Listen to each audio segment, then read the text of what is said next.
Hello, my name is Brett Langford, 36 years old.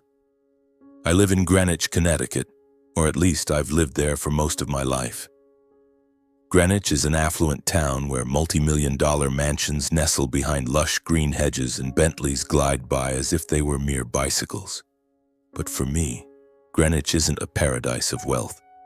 It's a prison where I grew up in the shadow of a family that never truly saw me. I'm the eldest son in a family with two brothers. My father, Edward Langford, is a successful businessman, the founder of Langford Medical Supplies, a company that provides medical equipment to hospitals across the northeast of the United States. He's a tall man with salt and pepper hair, eyes sharp as knives, and a smile that only appears when talking about money or his youngest son, Gavin. My mother, Catherine, is a gentle but distant woman, always standing behind my father, nodding in agreement with his every decision, as if she had no opinions of her own. And then there's Gavin, my younger brother, 4 years my junior, whom my parents treat as the sun that lights up their entire world. I don't know exactly when I realized I was the odd one out in the family. Perhaps it was when I was young, sitting at the dinner table, trying to talk about the painting I'd gotten an A for in art class, only to be interrupted by my father with a question for Gavin. "How was basketball practice today, son?"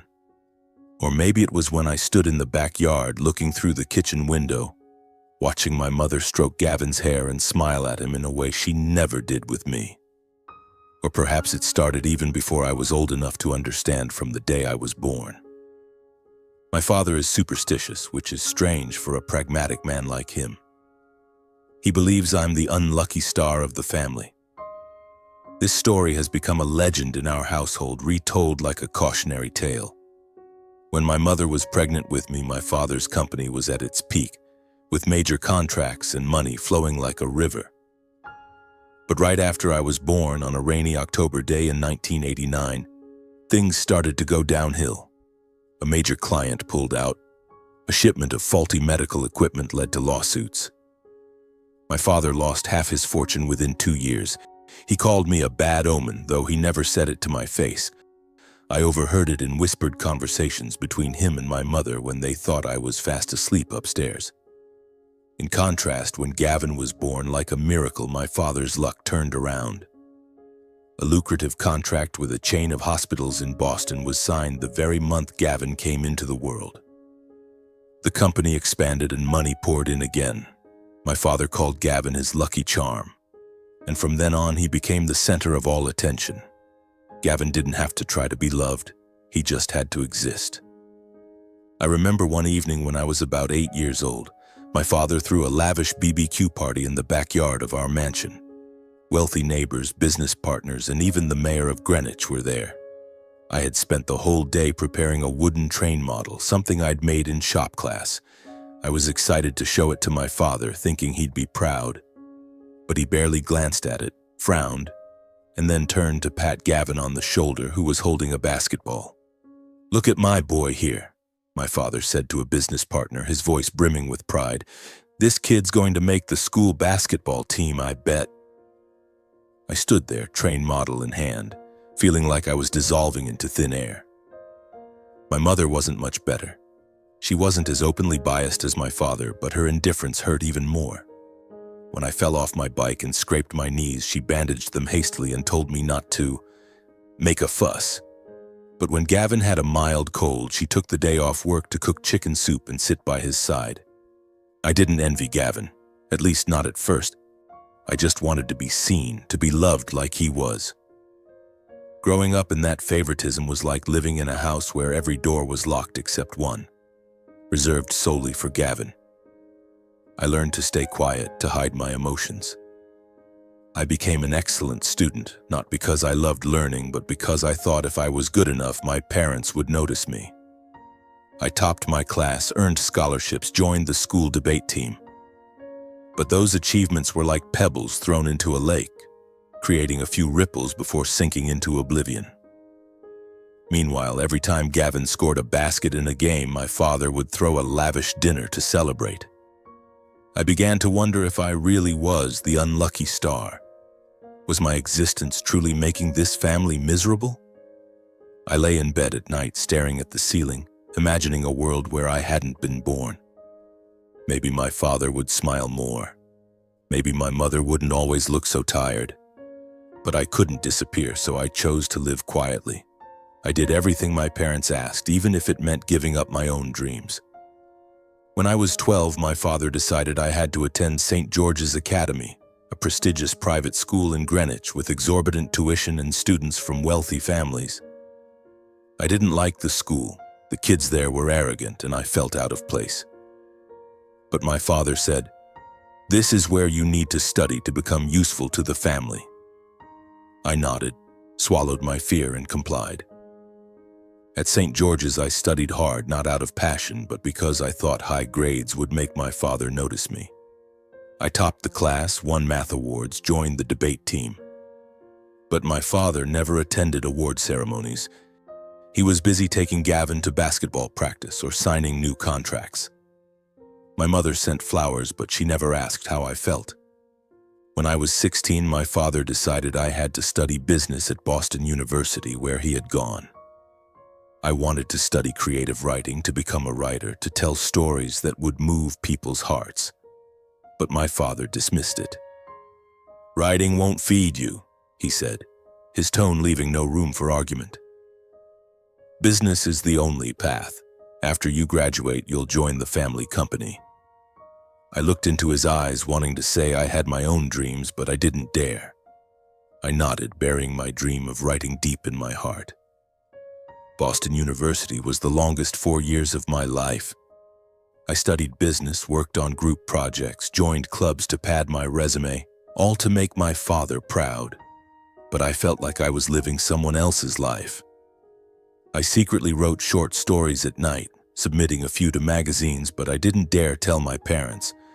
I graduated with honors, but my father didn't attend my graduation. He was busy taking Gavin to tour colleges. My mother sent a card that read, "Your parents are proud of you."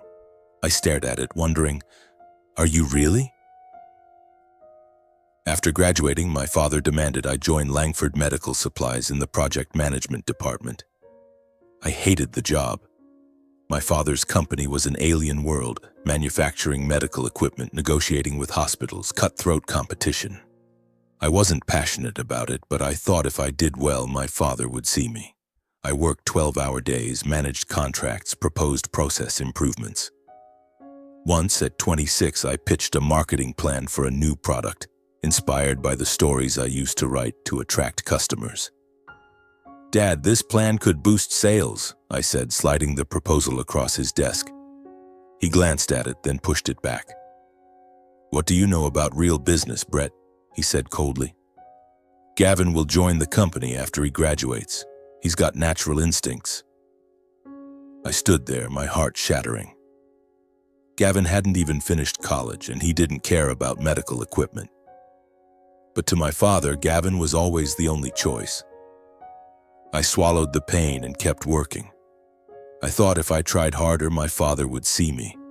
But all my efforts were futile. My father praised Gavin for trivial things, like attending a business seminar, while my plans were ignored. My mother didn't ask if I was okay. She was busy planning Gavin's extravagant birthday party. The favoritism didn't just come from my parents. It seeped into how our family was perceived in Greenwich. People knew the Langfords as Edward's family with his golden boy, Gavin. I was Gavin's older brother, invisible in their eyes. When Gavin was accepted into New York University for business, the whole town buzzed. "That Langford kid is going to make it big," I overheard a neighbor say at the golf club. I stood there holding a plate of salad, wondering if I even existed. I started doubting myself again. After all that effort, all those sacrifices, was I still just the unlucky star of the Langford family? I wasn't sure anymore. All I knew was that I was still existing in a world where my parents and everyone else seemed to wish I hadn't been born. When I was 27, my father made the biggest demand of my life. It was a request I couldn't accept. For the first time, I defied his plans, and I never expected that decision would change my life forever. That day when my father called me to his office in downtown Greenwich, Connecticut to discuss something important for the family, I felt a storm brewing. The headquarters of Langford Medical Supplies was a sleek glass building with polished wood interiors and the luxurious scent of leather. My father, Edward Langford, sat behind his desk, his salt and pepper hair neatly combed, his eyes sharp as knives. "Sit down, Brett," he said, pointing to the chair across from him.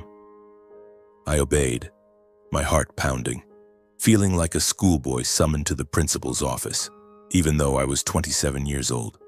"Brett, the company is at a critical juncture," my father began, his voice steady but commanding. "Sterling Healthcare is our biggest client. We need to secure our relationship with them, and you're going to help the family do that." I nodded, expecting a familiar task, perhaps managing a new contract or presenting to a partner.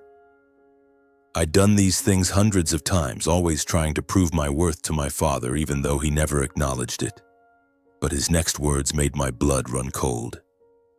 "You're going to marry Abigail Sterling, the daughter of Sterling's CEO. She's the key to securing a long-term contract." I blinked, my mind blank.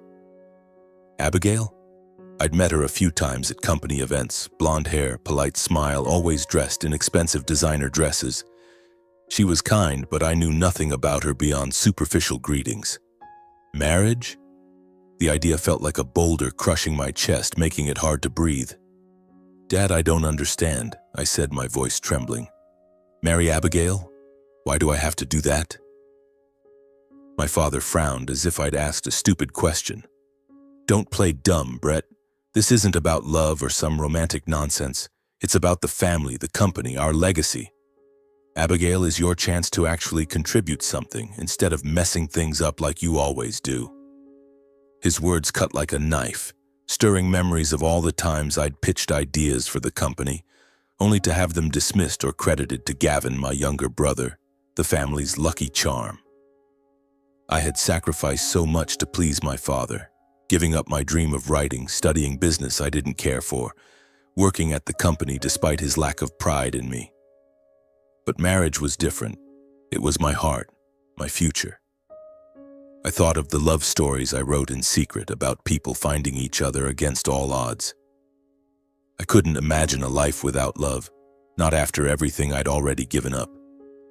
"Dad, I can't do that," I said, my voice soft but resolute.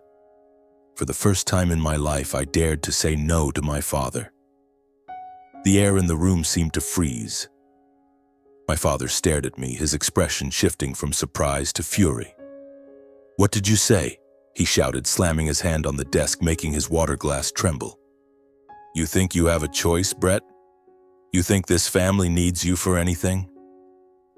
His words pierced my heart, but I didn't bow my head as I always had. A fire ignited in my chest, fueled by years of being overlooked compared to Gavin, called a bad omen. "I've done everything you've ever asked," I said, my voice shaking but not weak. "I went to the school you chose, took the job you wanted, lived the life you mapped out. But I'm not your property. I can't marry someone I don't love." My father let out a cold, mocking laugh, sharp as a blade cutting through the air. "Not my property? You're nothing, Brett. You're the one who brought bad luck to this family the day you were born. If it weren't for you, my company wouldn't have nearly gone bankrupt. Gavin is the one who brought us luck, not you." His words hit like a punch, but I didn't let them drag me down. I stood up, fists clenched, looking him straight in the eye. "If you think I'm useless, then let me go. I don't need this family to survive." My father glared at me, his eyes burning with rage. "You want to leave? Fine. As of today, you're no longer an employee of Langford Medical Supplies. You get no benefits from this family. The house you're living in? It's company property and I'm taking it back. The car you drive? Also company property. You want freedom? Go out there, start from nothing, and don't ever come back begging." I stood frozen, my mind reeling. I knew my father was angry, but I hadn't expected him to go this far. Fire me? Take everything?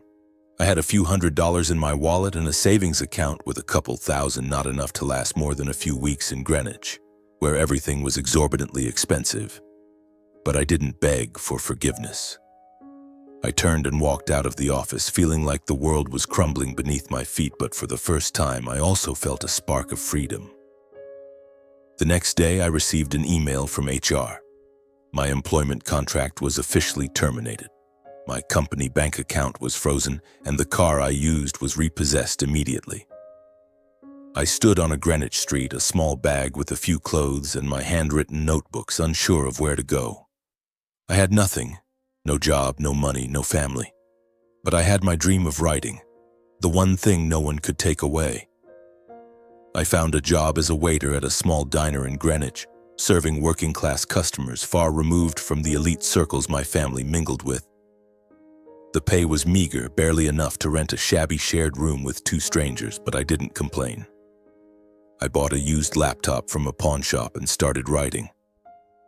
I submitted short stories and articles to every magazine and publisher, dreaming of the day my name would appear on a book cover. I imagined my stories touching readers' hearts, making them feel less alone, the way writing had saved me. But reality was harsher than I'd expected. Magazines rejected my submissions, often with curt notes, "Thank you, but it's not a fit." I worked as a waiter by day, wrote at night, slept a few hours, but each rejection felt like a punch. I began to wonder, was my father right? Was I truly a bad omen, incapable of succeeding at anything? I looked at my handwritten notebooks, questioning whether they were worth sacrificing everything for. One evening, I got a call from my mother. I thought she was calling to make peace, to say my father had overreacted. But her voice was cold, distant. "Brett, how could you do this to your father?" she said. "You know how important the company is to our family. Abigail was your chance to make things right, but you've ruined everything." "Make things right?" I asked, my voice choking. "Mom, I've done everything Dad wanted my whole life. I just want to live for myself, just once." She was silent for a moment, then said, "You always mess things up, Brett. Gavin would never disappoint us like this." She hung up, leaving me with the long beep of the disconnected call. I sat there, staring at my laptop screen with an unfinished story, feeling like the whole world had turned its back on me. While I struggled with my new life, my family continued to shine in Greenwich. I heard that Gavin married a wealthy woman, the daughter of a Manhattan real estate investment family. Their wedding was the town's biggest event that year, with flowers imported from the Netherlands and champagne flowing like a river. My parents proudly posted photos in the local paper praising Gavin as the perfect heir. No one mentioned me. It was as if I'd been erased from the Langford family. I tried not to let the pain consume me. I joined a writing group in Greenwich where aspiring writers gathered to share their work. There I met Clara, a freelance journalist with curly, messy hair and a warm smile. She read my short stories and said, "Brett, you have talent. Don't give up." Her praise was the first light I saw in the darkness. Clara introduced me to an editor at a local magazine, and after many revisions, I published my first article, a piece about the invisible workers in Greenwich, the people who kept the town running behind its glamorous facade. I held the magazine, seeing my name in print, and for the first time in my life, I felt like I existed. But that small success wasn't enough to live on. I took a second job delivering packages at night, driving through Greenwich's streets, where the lights from lavish mansions stabbed at my heart. I wrote in the rare hours I had free, submitting to publishers, but rejections kept coming. I started writing a novel, pouring all my pain into it, about a man searching for meaning in a family that didn't need him. But the publishers called it too dark, not commercial. And I fell back into a spiral of doubt. I sat in front of my laptop, staring at the pile of rejection emails, wondering if my father was right when he called me a bad omen. But then I remembered the moment I stood before him, defying him for the first time. That spark of rebellion still burned, and I knew I had to keep going. A year passed, and I was still barely scraping by. I published a few more articles, but my dream of publishing a novel remained out of reach. One evening, while making a delivery, I saw Gavin standing outside a fancy restaurant in Greenwich. He was wearing an expensive suit, laughing with a group of friends. I stopped the car, watching him through the window, feeling like I was looking at a life I once belonged to. Then I walked away, continuing the unfinished work. One evening, during a break between delivery shifts, I scrolled through social media on my old phone. I saw writers sharing short stories, poems, and even novel chapters on platforms like Twitter and Instagram. They weren't waiting for publishers. They were finding readers on their own. I thought, why not try? I created an anonymous account under the pen name Shadowscribe and posted my first short story, a tale about a boy growing up in his younger brother's shadow, struggling to break free from crushing expectations. I didn't expect much, just hoping someone would read it. The next morning, I was stunned to see the post had garnered hundreds of likes and shares. One comment read, "This story spoke for me. Keep writing." I posted more short stories, then chapters of my old novel revised to fit the social media format. Readers started following me, from a few dozen to hundreds, then thousands. They left long comments saying my stories made them cry, made them feel understood. For the first time, I felt I wasn't invisible. By the time I was 29, the Shadowscribe account had taken off. One of my short stories went viral, shared by a well-known journalist, racking up millions of views. Readers called me #Shadowscribe, sending messages about how my stories helped them overcome their pain. I was still waiting tables and delivering packages, but every night I wrote with a new purpose. Not just for myself, but for those who were listening. I learned to use social media, creating simple illustrations for my posts and engaging with readers to keep them connected. I continued to hone my craft, taking online courses in storytelling and personal branding to make my voice stronger. At 31, an unexpected email arrived from Horizon Press, an independent publisher in New York. They had read my novel on social media and wanted to collaborate on publishing it. I sat in front of my laptop, reading the email 3 times, thinking it was a prank.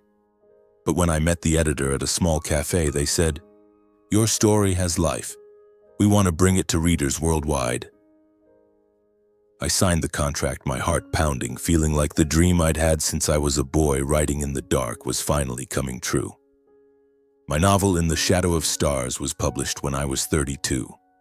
It told the story of a man finding strength in his wounds, about defiance and hope. The book wasn't a blockbuster, but it sold a few thousand copies and received positive reviews from readers and a few critics. A local Greenwich newspaper even interviewed me, calling me a rising star from the affluent town. I held the printed book, seeing my name on the cover, and for the first time I felt I wasn't a bad omen. I was Brett Langford, a writer. In 2023, at the age of 34, my life turned another page. I was now Brett Langford, a writer with some influence. My debut novel, In the Shadow of Stars, had sold over 10,000 copies. A modest number, but enough to make me proud. I no longer waited tables or delivered packages at night. I lived by my pen, by the stories I wrote, and for the first time in my life I felt I truly existed. I had moved out of the shabby shared room in Greenwich, renting a small but tidy apartment in the suburbs of New York, close enough to feel the city's pulse but far enough to maintain the quiet I needed for writing. The apartment had 1 bedroom, a small kitchen, and a balcony overlooking a tree-lined street. I loved this place, not because it was luxurious, but because it was mine, paid for with the money I earned through my sweat and dreams. I had saved about $400,000, a sum I never thought I could achieve. Some came from book royalties, some from articles, short stories, and speaking engagements at literary events. I began to think about the future, not just writing, but a fuller life. I wanted to love, to start a family, to have someone by my side to share both sunny and rainy days. But then one morning, as I sat on the balcony sipping coffee and reviewing the manuscript for my new novel, my phone buzzed. A news alert popped up on the screen. Langford Medical Supplies declares bankruptcy after years of losses. I blinked, set the coffee cup down, and felt time stand still. My father's company, the empire he built, the one he poured all his hopes and pride into, had collapsed. I skimmed the article, each line dancing before my eyes. Langford Medical Supplies had been struggling for years, especially after losing the major contract with Sterling Healthcare, the deal my father once wanted me to save by marrying Abigail. Competitors had overtaken them, outdated technology and poor management had dragged the company into the abyss. My father, Edward Langford, was quoted in the article, his tone still resolute but laced with desperation. I could sense we did our best, but the market is unforgiving. I closed my phone and stared at the quiet street. A part of me wanted to feel vindicated. That company, that family, had once deemed me useless, had cast me out of their lives. Now they had lost everything while I stood on my own 2 feet. But I didn't feel joy. I only felt emptiness, as if a long chapter had closed without a happy ending. I thought I was done caring. My parents had chosen Gavin, turned their backs on me. I believed that to them I no longer existed, but I was wrong. A few weeks later, as I prepared for a speaking engagement at a New York book festival, my phone rang. It was an unfamiliar number, but the area code was Greenwich. I hesitated but answered. My mother's voice, Catherine, came through, frail and unfamiliar, as if she had aged a decade since we last spoke. "Brett, it's Mom," she said, her voice faltering. Are you doing okay?" I gripped the phone, my heart pounding.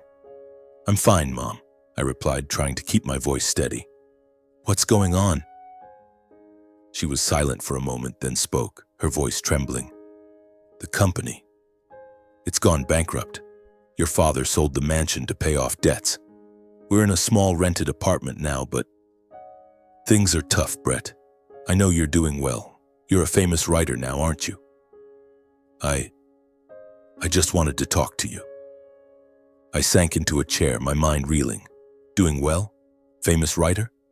I didn't know where she got her information, but clearly she had heard about Shadow Scribe, about my book. I wanted to laugh bitterly, to ask why she was calling now. After 7 years of silence, after calling me the one who messed everything up. But I said nothing. I just listened. "Your father's under a lot of stress," she continued. "He didn't want me to call you, but I thought, your family? You could help us, couldn't you?" Her words stung like a needle, piercing an old wound. Family? I had done everything to be seen as family, but they only saw Gavin, only saw me as a tool. I wanted to refuse, to say I owed them nothing. But a part of me, the boy who once stood in the mansion's backyard, still longed to be loved, to be acknowledged. I sighed and said, "I'll think about it, Mom." A few days later, my father called. His voice was still sharp, but I detected a weariness beneath it. "Brett, your mother talked to you, didn't she?" He began, cutting to the chase. "I don't like begging, but things are difficult. I sold the mansion, but we're still in debt. There's an opportunity for you to do something useful for the family." I gripped the phone, feeling like I was back in his office 7 years ago when he demanded I marry Abigail. "What opportunity, Dad?" I asked, my voice low.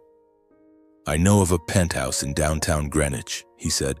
"The owner's selling it urgently for $900,000. A steal for the market. You've got money, right? You're a big writer now. Buy the penthouse, give your mother and me a place to live. This is how you make amends." Make amends. The phrase hit like a knife.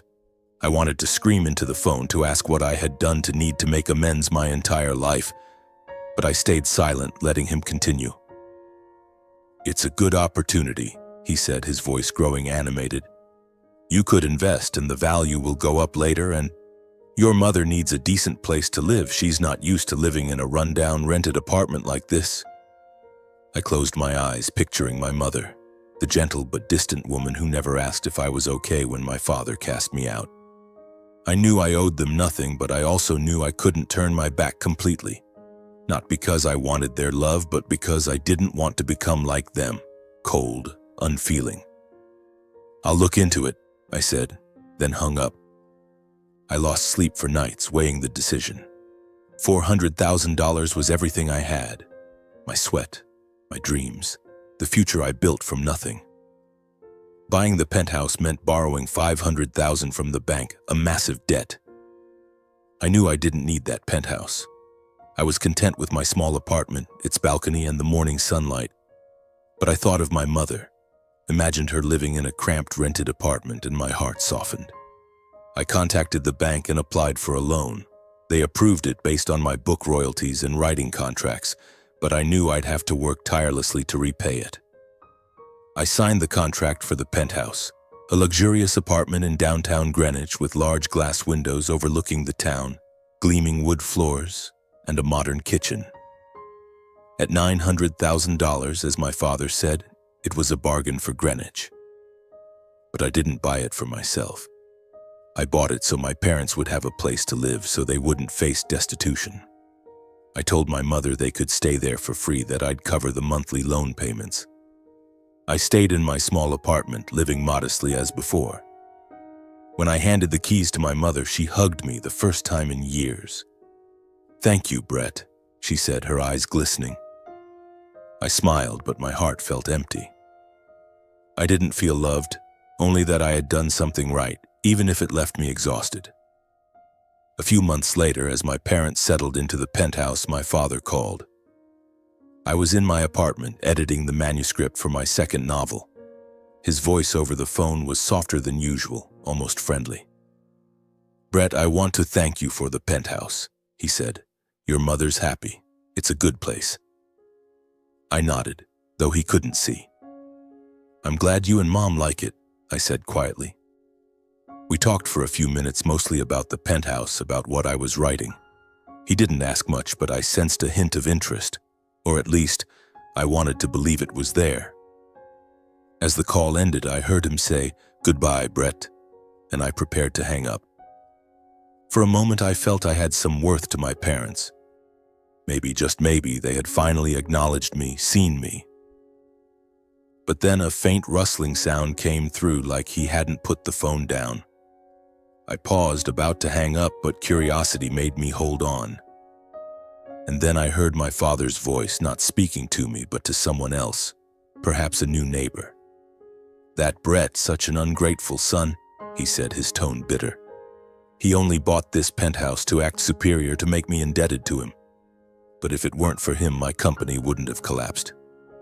From the day he was born, he's been a bad omen for this family. Honestly, I wish he'd never been born." As he finished, I heard a hearty laugh, likely the neighbors. My heart stopped. I gripped the phone, my breath catching. I wanted to hang up, to erase those words from my mind, but I couldn't. I kept listening, as if I wanted to hurt myself more. "Gavin, my youngest. That's my pride," my father continued, his voice warming as he mentioned my brother. "He did everything right.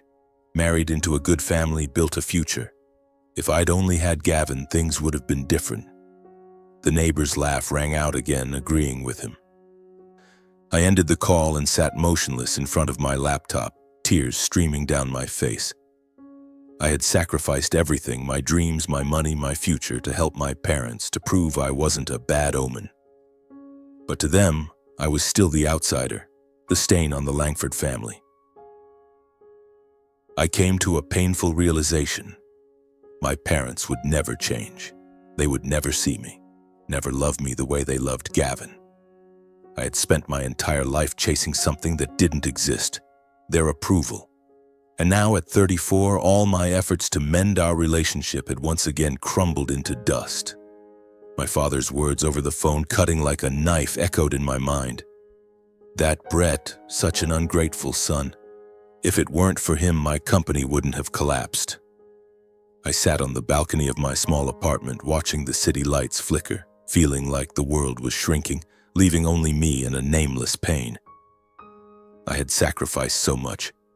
$400,000 in savings, $500,000 in bank loans, sleepless nights to repay the debt, all to buy the penthouse for my parents, to give them a decent place to live after their company went bankrupt. I thought it was a way to prove I wasn't a bad omen, that I could be a good son. But now I understood. Nothing I did would ever be enough to change how they saw me. I was tired of trying, tired of chasing a dream that would never come true. I wanted to live for myself, not for their expectations or the guilt they imposed on me. The next morning, I called Clara, my closest friend, the only person who truly understood me. We met at our usual cafe in Greenwich, where soft light filtered through the glass windows, illuminating the worn wooden tables. Clara sat across from me, her curly hair tied back, her warm brown eyes looking at me with concern. "Brett, are you okay?" she asked, her voice gentle but full of care. I told her everything about my father's call, the words he said to the neighbor, how I felt erased from the Langford family for a second time. Clara listened without interrupting, holding my hand when my voice broke. When I finished, she leaned forward and said, "Brett, you can't keep letting them drag you down. You've done more than enough. You deserve to live your own life." Her words were like a ray of light piercing the fog in my mind. I knew she was right. I had spent my life trying to please my parents, trying to prove I wasn't the unlucky star. But now I wanted to break free from that shadow. I wanted freedom. "I think you should sell the penthouse," Clara said, her voice firm. "It's not just about money. It's the chain tying you to them. If you want to truly live for yourself, you have to cut it." I looked at Clara, feeling like a door had just opened. Selling the penthouse. The idea made my heart race. It was a huge decision, not just financially but emotionally. That apartment symbolized my sacrifice, but also a reminder that I was still trapped in my family's cycle. If I sold it, I would sever my financial responsibility to my parents, release the pressure they put on me. I would be free. I nodded, feeling like I had found a new path. "You're right," I said. "I'll sell it." That same day, I contacted a real estate agency in Greenwich. The agent, a middle-aged woman named Susan, came to inspect the penthouse and marveled at the large glass windows overlooking the town and the luxurious interiors. "This place will sell fast," she said, jotting notes on her tablet. "The Greenwich market is hot, and at $950,000 it'll attract plenty of buyers." I nodded, but my mind was focused on paying off the bank loan and shedding the burden. Susan suggested listing the apartment the following week, and I agreed. I didn't tell my parents. I knew they would object, call me ungrateful, but I no longer cared. I wanted to live for myself, not for their accusations. While waiting, I kept writing. My second novel, tentatively titled Out of the Dark, was nearly finished. It told the story of a man finding light in his wounds, a narrative that mirrored my own journey. Every night I sat at my laptop typing words, letting my pain flow through each sentence. Writing wasn't just a job, it was how I healed, how I reminded myself I wasn't invisible. My shadow scribe readers remained loyal, leaving heartfelt comments under every post. "Your story reminds me I'm not alone," one wrote. "Keep going, Shadow Scribe. We need you." Those words were fuel, helping me stand firm amid the emotional storm. 3 weeks later, Susan called with good news. A young couple from Manhattan wanted to buy the penthouse for $980,000 above the asking price. I agreed immediately.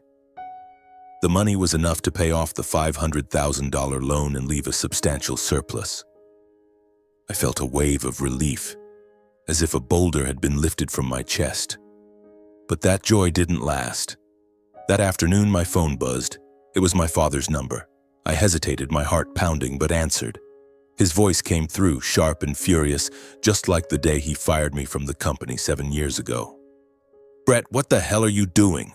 he shouted, skipping any greeting. "I heard you're selling the penthouse, the place your mother and I are living in." I took a deep breath, trying to stay calm. "Yes, Dad," I said evenly.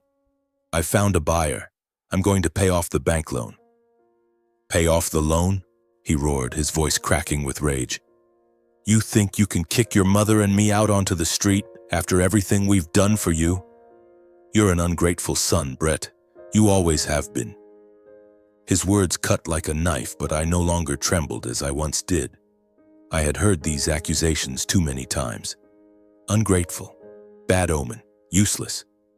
But this time I didn't let them pull me under. I gripped the phone, feeling the fire of defiance flare in my chest. "Dad, I've done everything I could," I said, my voice low but resolute. "I put in $400,000, borrowed $500,000 to buy that penthouse for you and Mom. I sacrificed my dreams, my time, my energy, but it's never enough for you. You should ask the son you're proud of, Gavin. I'm not your property, and I have the right to decide my future."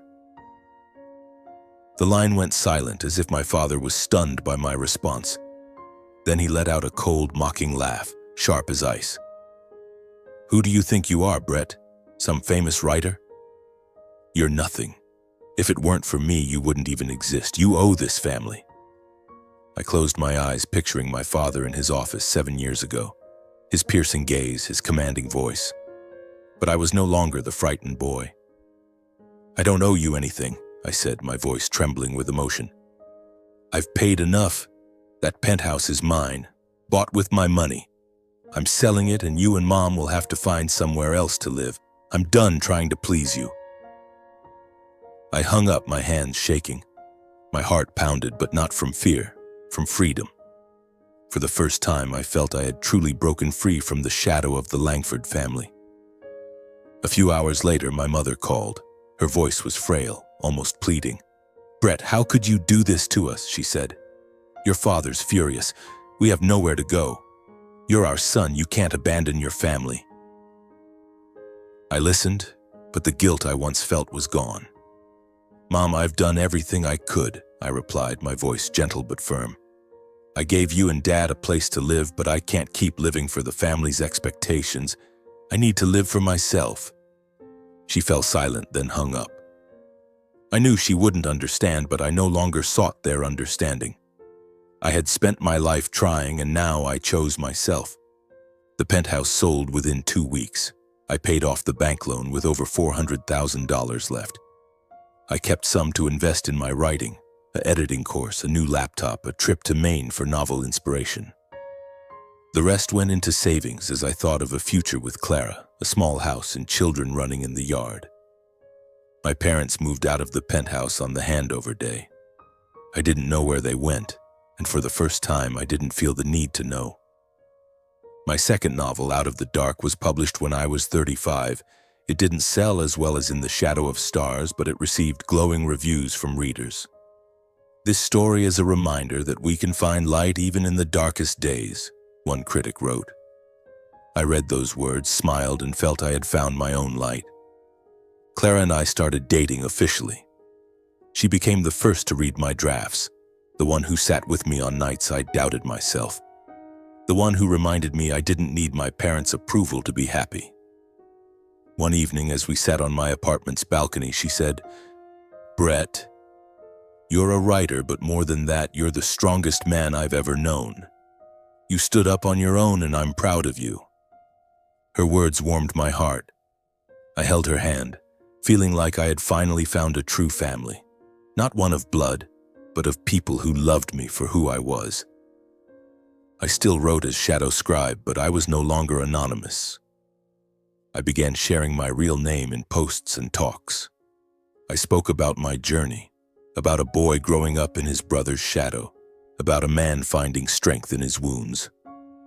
Readers loved that authenticity, and my account grew to over 200,000 followers.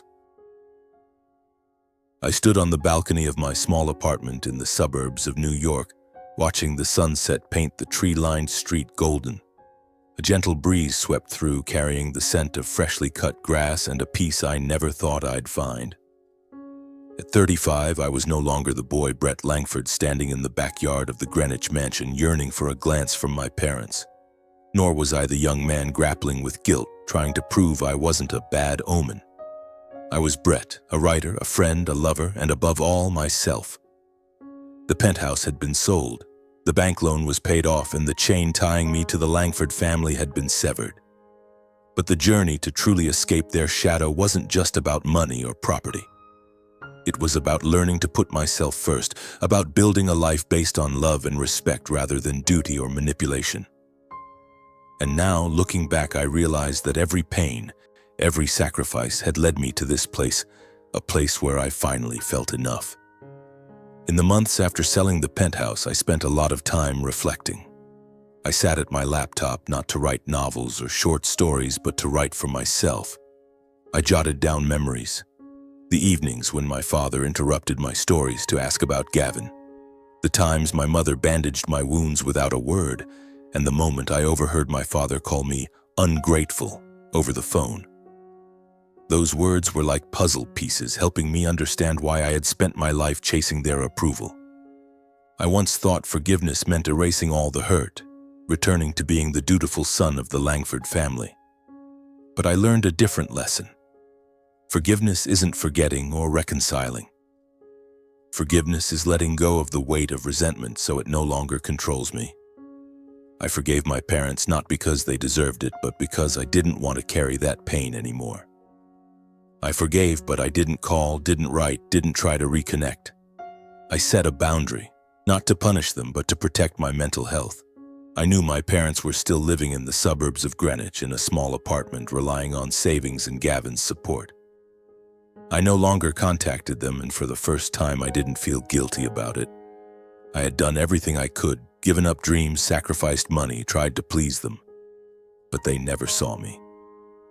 And I realized, as painful as it was, I couldn't change them. I could only change how I faced them, and I chose to walk away. My life now felt lighter, not because I had wealth or fame, but because I had learned to live authentically. Clara and I were officially together, and every day with her was a reminder that love didn't have to be a battle. Clara saw me, not Shadow Scribe, not Gavin's brother, but Brett with all my scars and dreams. We talked about the future, about a small house in the suburbs, about trips to find inspiration for my stories and her articles. One evening, as we sat on the couch, she rested her head on my shoulder and said, "You know, Brett, I love how you always strive to be the best version of yourself." Her words warmed my heart. I held her hand, feeling like I had finally found a place to belong. Clara wasn't the only one. I had friends from the Greenwich writing group, readers who sent messages thanking me for stories that helped them through tough times, and strangers I met at book signings who shared their own stories of family and trauma. They were my new family, not based on blood, but on respect and love. My second novel, Out of the Dark, continued to resonate with readers. It wasn't a bestseller, but every letter from a reader, every comment on social media was proof I had touched someone's heart.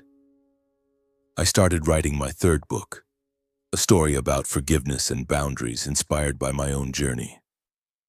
I also launched a blog under my real name, where I shared not only short stories but also essays about overcoming toxic families and prioritizing oneself without feeling selfish.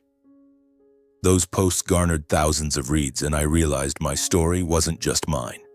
It belonged to millions struggling to find light in the darkness.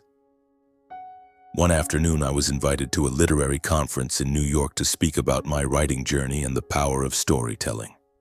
The conference room was packed with people, from young writers to loyal Shadow Scribe readers.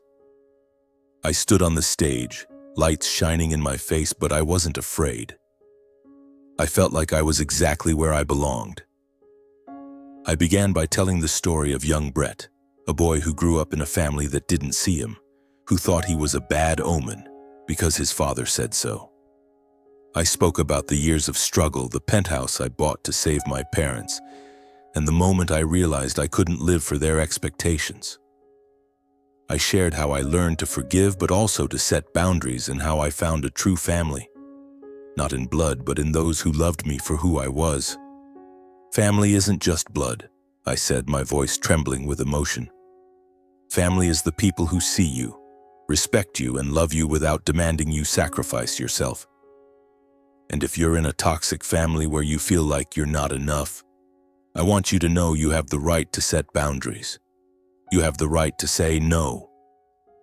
You have the right to prioritize yourself, and that's not selfish. It's necessary to live a full life.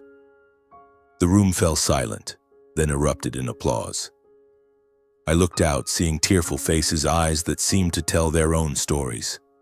After the talk, a young woman approached me, clutching a copy of Out of the Dark. "Thank you, Brett," she said, her voice choking. I haven't spoken to my mom in 2 years because she always made me feel worthless. But today I'm going to call her, not to reconcile, but to say I need space for myself. I smiled, my heart swelling. I hugged her and said, "You're so strong. Keep protecting your happiness, okay?" I returned to my apartment that night, sitting on the balcony with Clara. She wrapped her arms around me from behind, asking, "How was today, my writer?" I told her about the conference, the young woman, and the feeling that I was doing something bigger than myself. Clara smiled, kissing my cheek. "You're changing the world, Brett, one story at a time." I looked at the night sky, stars twinkling like tiny lanterns. I thought of my parents, of Gavin, of the years I lived in their shadow. I no longer resented them, no longer wished they'd change. I had forgiven, let go, and found my own light. I knew the road ahead wouldn't be easy. There would be days I doubted myself, days the past tried to creep back. But I also knew I was strong enough to face them because I had Clara, my readers, and above all, myself. I opened my laptop, starting a new blog post. "If you're reading this," I typed, "and you feel unseen, unloved in your own family, I want you to know you're not alone. You deserve happiness, a life where you're the protagonist. Setting boundaries isn't abandoning family, it's how you love yourself. And when you do, you'll find your true family, the ones who see you, love you, and walk with you through every storm." I hit publish, watching the post appear on the screen. I knew it would reach someone somewhere out there, just as my story had reached me. With a smile, I closed my eyes, feeling the cool breeze, knowing I had found home. Not in a Greenwich mansion, not in the Langford family, but in my own heart.